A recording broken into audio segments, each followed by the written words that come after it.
The world is going to have a new monetary system in this decade that we're in. We're going to experience this huge deflationary crash around the world, and people will just lose confidence in currency. And what do they always go back to throughout history? Time after time, for the last 5,000 years actually, they always go back to gold and silver. We are entering a period of financial crisis that is the greatest the world has ever known. The wealth transfer that will take place during this decade is the greatest wealth transfer in history. Wealth is never destroyed, it is merely transferred, and that means that on the opposite side of every crisis there is an opportunity. The great news is that all you have to do to turn this crisis into your great opportunity is to educate yourself. I believe that the best investment that you can make in your lifetime is your own education. Education on the history of money, education on finance, education on how the global economy works, education on how all of these guys, the central bankers, the stock market, how they can cheat you, how they can scam you. If you learn what is going on and how the financial world works, you can put yourself on the correct side of this wealth transfer. Winston Churchill once said that the further you look into the past, the further that you can see into the future. This program is all about creating your own crystal ball, being able to gaze into the future, being able to change this crisis, the greatest crisis in the history of mankind, into your great opportunity.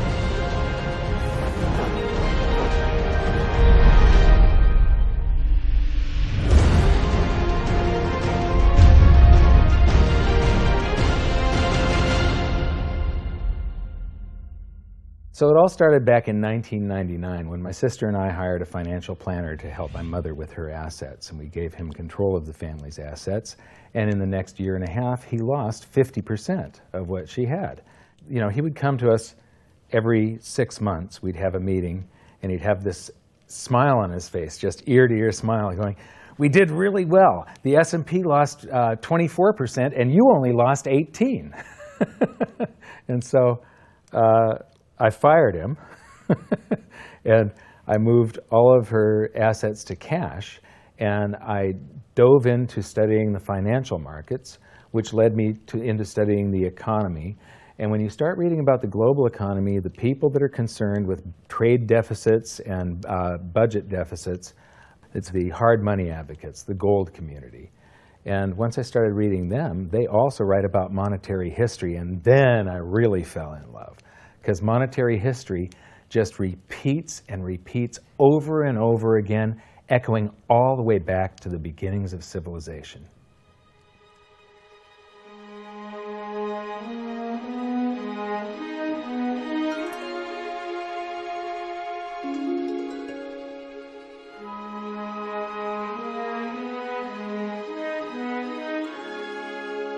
Gold and silver have been the predominant currencies for about 5,000 years, but it wasn't until somewhere between 680 BC and 630 BC that they became money. That's when they were minted into coins of equal weights somewhere in Lydia, where each coin was the same size and had the same weight. This made them interchangeable. It's called fungible. At that point, they became useful as a unit of account, a measurement. You could price a good or a service in those gold or silver coins in a certain number of them. And it was always the same for anybody whenever they were buying that good or service. But it wasn't until they made their way to the world's first free market society, the prototype of democracy, the cradle of civilization, Athens, that they exploded in use. Suddenly, money found its natural home, the free markets. Athens was the first society to have a working tax system and free markets. This enabled them to rise to the pinnacle of civilization. Their prosperity allowed them to create great works of art and achieve a level of architecture and engineering that the world had not yet seen.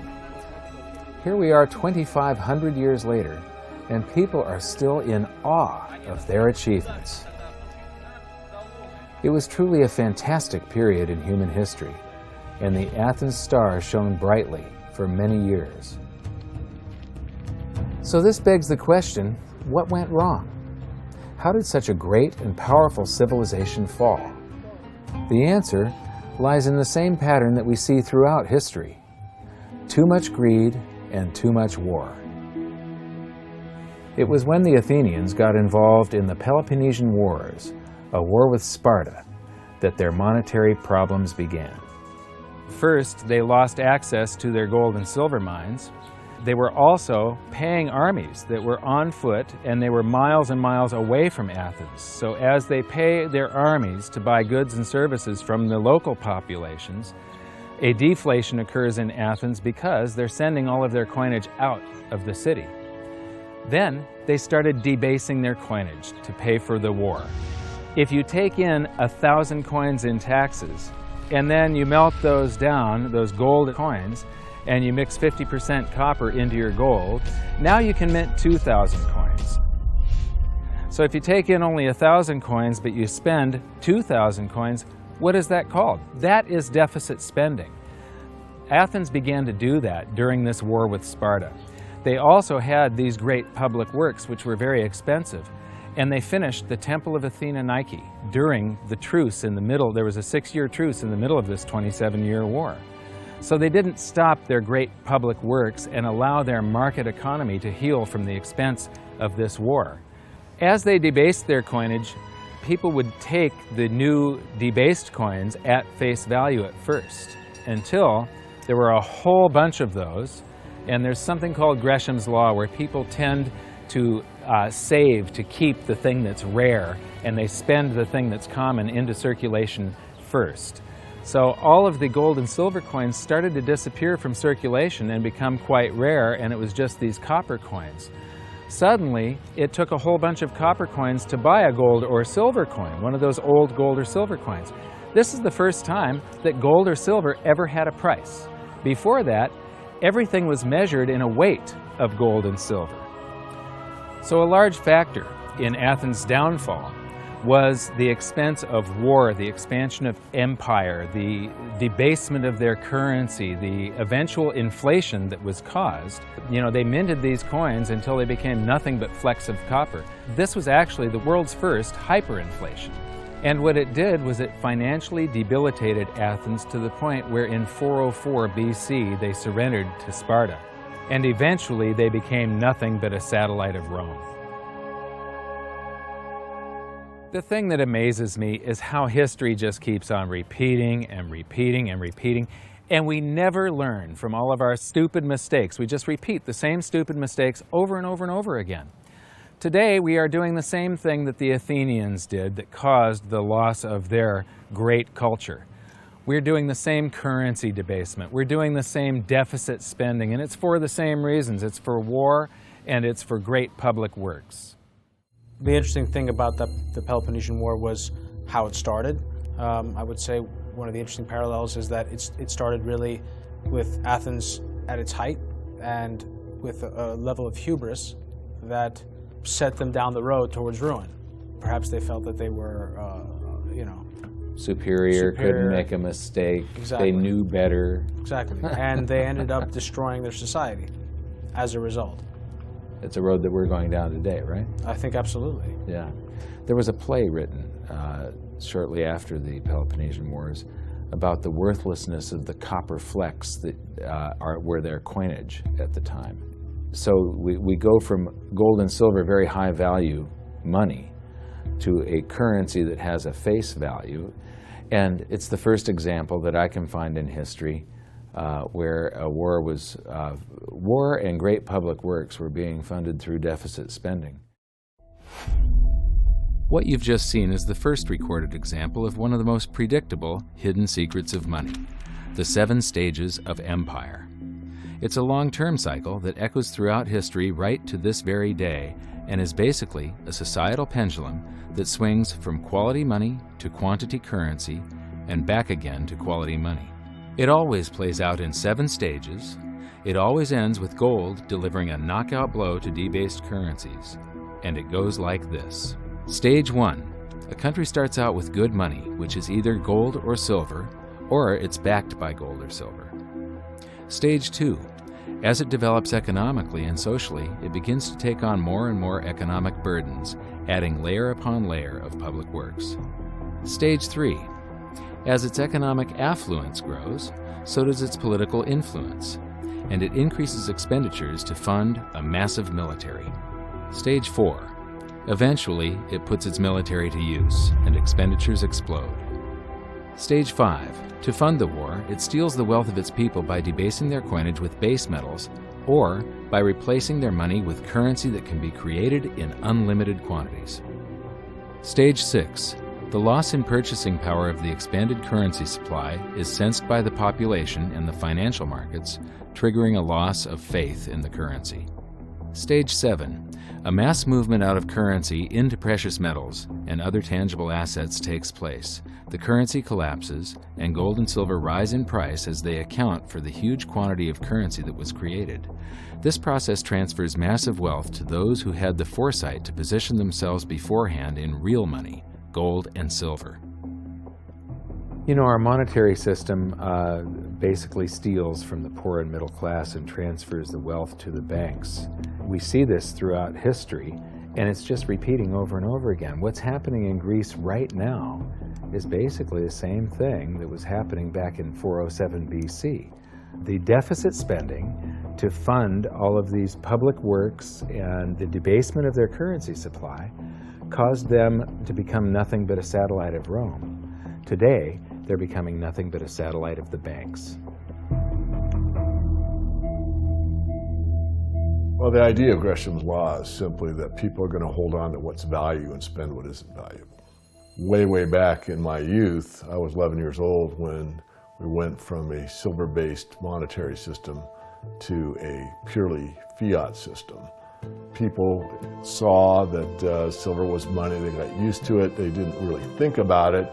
And in 1965, under President Johnson, he basically said, well, silver's too valuable to be money. We're going to just start putting out these substitutes, which were what we call cupro-nickel coins. They were nickel, they were copper plated with nickel at the time. And of course, the metal value was far less. And I understood that as a kid, and yet very few adults really seemed to get the idea of what was really going on. There were a few, and it only takes a few. And of course, the Gresham's law took effect, so the currency came out of circulation rapidly. It's very interesting to me, knowing monetary history fairly well, is they're always, put out in silver-looking or gold-looking form. I mean, in most cases, you'll have, in fact, they look rather interesting. I mean, some of them are like silver on the inside and gold on the outside. With the look, they have no value at all, really, other than melt value of pot metal. To me, it's sort of at a subconscious level. Why are they making them gold-colored? Why are they making them silver-colored? I think there's an inherent knowledge in the human species that knows that gold and silver have value.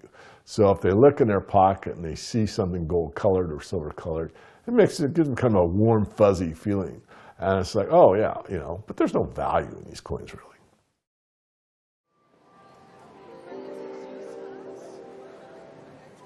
The next question is, how does this affect you? My next stop was in London, where I'd been asked to give a presentation to a group of businessmen. They wanted to understand the reason that gold had surged recently, and I explained to them that to understand gold, you have to understand monetary history. Once you see where we've come from, you can get a much clearer understanding of how the 7 stages of empire are playing out right now. We weren't allowed to show their faces, but we were allowed to film my presentation. So here it is, the last 140 years of monetary history condensed into just 10 minutes. Keep the 7 stages of empire in mind, and as you watch this, see if you can recognize the signs. Everybody thinks the US dollar is still as good as gold, and it hasn't been since 1971. This is the world monetary systems. From 1873, when Germany went on the classical gold standard, where each unit of currency is backed up by an equivalent amount of gold in the treasury. In the United States, $20 bill, $20 gold piece in the vaults. Go into any bank, slap down your currency, which was a receipt for money, a claim check on money, ask for your money, gold and silver, and they would give it to you. So this shows this is currency, this is money. Otherwise, there was no reason for any government to store gold in their vaults and then print this currency that was backed by gold. This is what gives confidence in that, and it gives governments the ability to start this scam in the first place, where they print these receipts for gold, and then they can print more of them than gold that exists.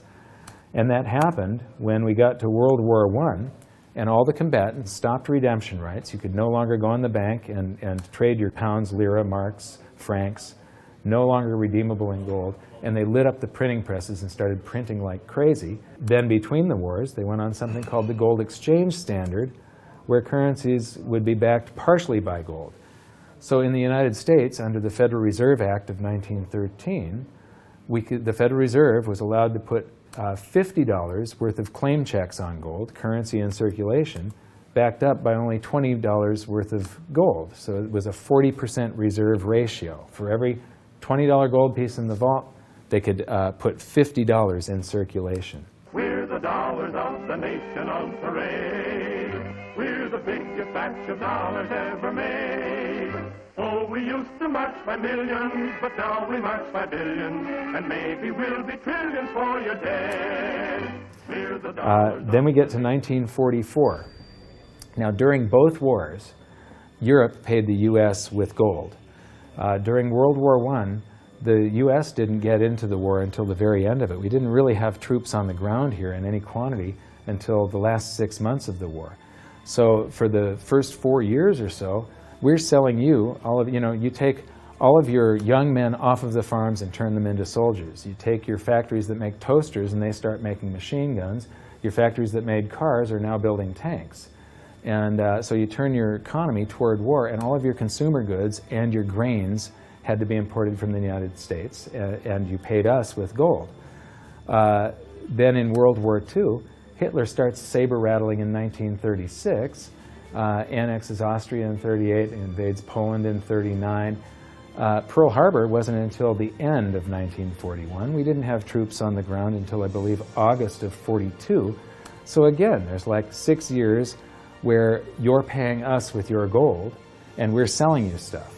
This is where Americans have this myth that war is good for the economy. War is good for the economy if you're not in it and you're selling them the tools of the trade. Yes, America's national income gets bigger and bigger. In 1943, it was $142 billion. That was double the 1939 figure, triple the figure for 1933. But by the end of World War II, the U.S. had 2/3 of all the world's monetary gold, the central bank gold, and the rest of the world had to share the other third, and Europe had none. So the world monetary system was no longer going to work. It would collapse. But we had made all these loans of dollars to Europe, so Europe was flooded with dollars. And so representatives from around the world met at Bretton Woods, New Hampshire in 1944.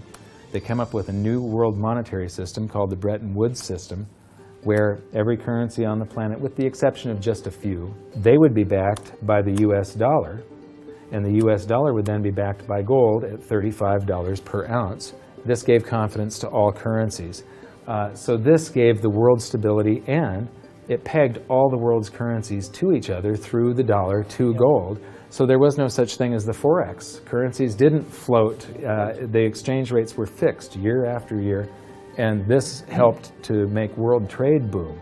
Then the dollar standard starts because we kept on printing dollars. Under the Bretton Woods system, there was no reserve ratio established where the U.S. actually had to have a certain amount of gold for how many dollars we created.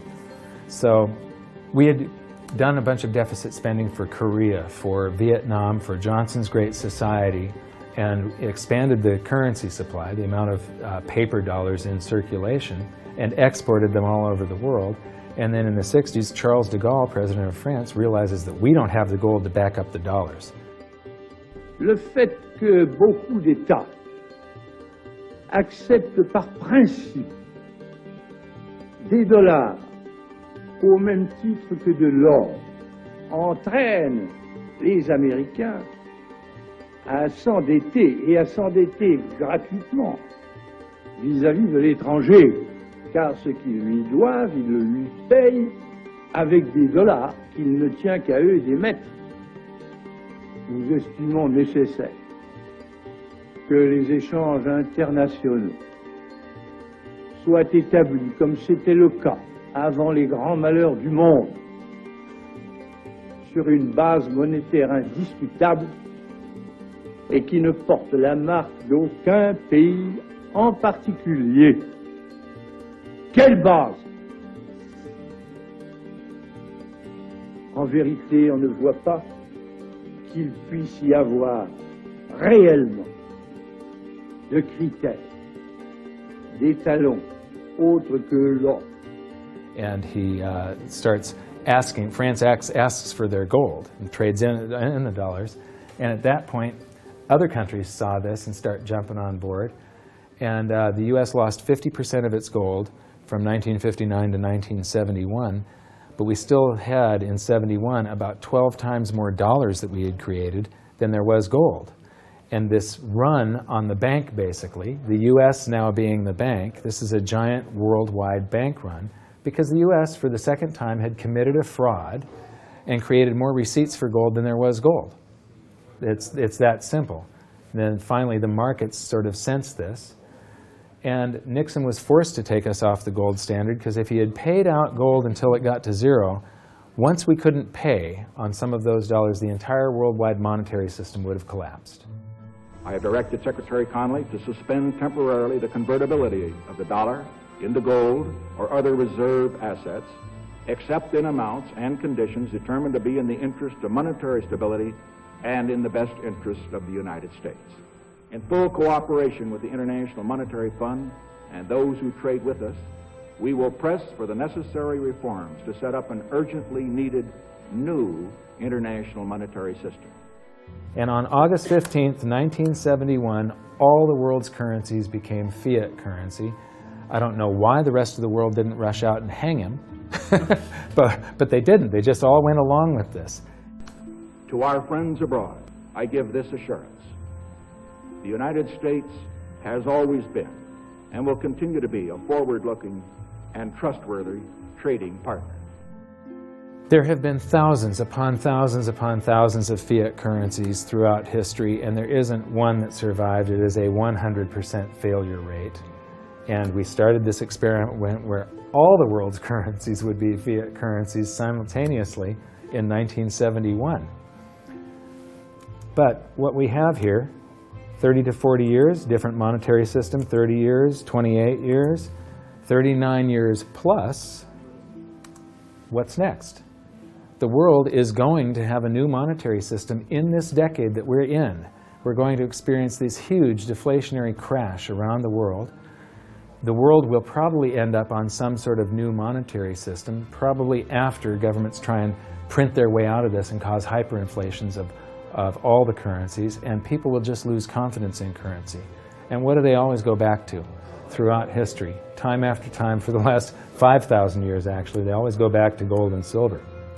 In a world of floating currencies, and that's what all national currencies are today, they bob up and down relative to each other, but they're all sinking relative to gold. That includes the dollar as well as the euro and the British pound and all the others. They're going to continue to lose value, continue to lose purchasing power.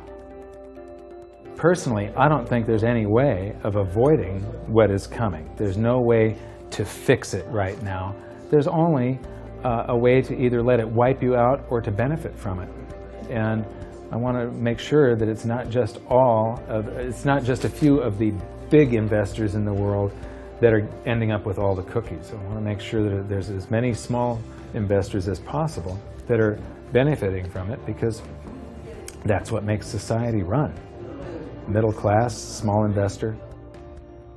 One of the biggest challenges for human beings is that physiologically we are designed to operate in recency. You know, the fight or flight response is literally in my cells, literally. And so that when I'm in the wild, it's about I need to look for something to eat or make sure I don't get eaten. And how that translates into the modern world is that we think only about what's happening immediately in front of us. And so we think a long time is last week.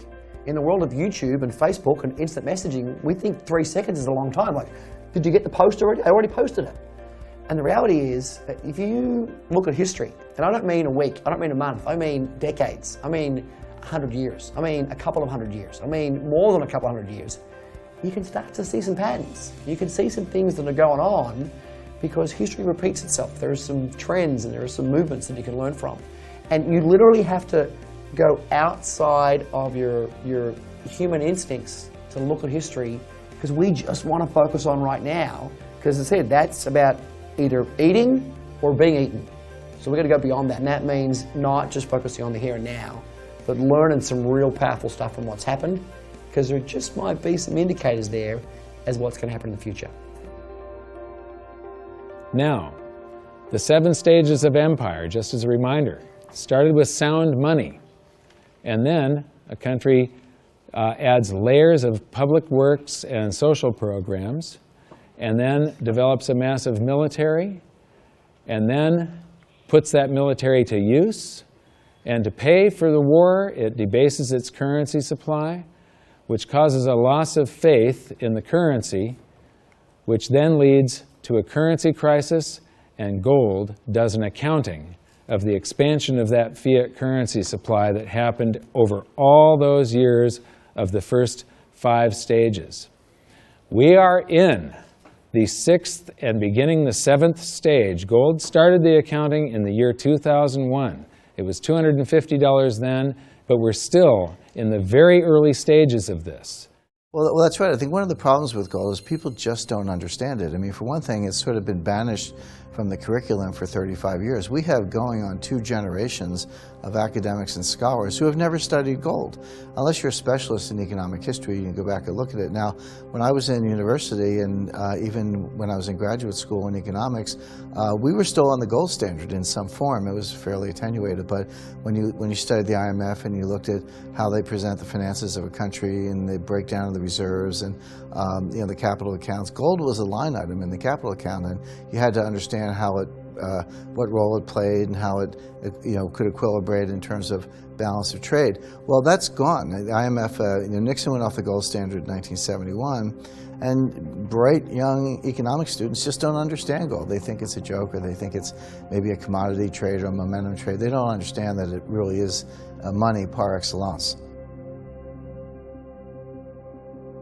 So now we've learned that money was born in roughly 630 BC when it became fungible. It was free markets and sound money that led to Athens' great prosperity. But debasement of their money for deficit spending on war and public works played a large role in their demise. Over the past 140 years, we've debased our own currencies to the point where 2 generations of scholars don't even understand gold. We learned about Gresham's law and that bad money drives out good. In recent history, there has been a new monetary system roughly every 40 years. And we've learned that we are in the 6th stage of the 7 stages of empire. So that's it for this episode. Join us next time when we learn more about the chaotic state of the US dollar standard and how it's going to affect you no matter where you live on the planet. When I wrote my book, I said that we're coming into an era that is going to be the greatest wealth transfer in the history of mankind. Therefore, it's the greatest opportunity in the history of mankind. I've made it my mission to help as many people as possible get through this crisis and to come out on the best side of the wealth transfer. I've just finished filming an exclusive presentation titled How the 7th Stage Will Unfold, where I detail what I'm doing personally to prepare for a range of scenarios. It's available at hiddensecretsofmoney.com as part of your free information toolkit. So my challenge to you for this episode is to try and find a single example in all of monetary history of a crisis that was brought on by too much deficit spending, too much debt, and too much currency debasement being solved by more deficit spending, more debt, and more currency debasement. Until then, good luck, and I'll see you at the bonus presentation at hiddensecretsofmoney.com. Thanks. You bet. There is no other side. You either silver and gold or you're doomed. That's exactly the way the world is always working. That's the way it's working right now. Turn on the television, watch with the price of gold. Look at the dollar going down, gold's going up, silver's going up. That's exactly the way it's always worked, and it's always worked that way, and it's working that way now. And why is anyone surprised? Why is anyone surprised? It's always worked like that. 5,000 years. That's right, 5,000 years in a row, it's worked exactly that way. It's happening that way now. And ooh, wait a minute here. Weird. Beyond weird. Mike Maloney's Hidden Secrets of Money is made possible by the clients of goldsilver.com. Your continued loyalty and support allows us to educate the public on how to both protect themselves and benefit in the turbulent times ahead. To all goldsilver.com customers, thank you. Hidden Secrets of Money would not be possible without you.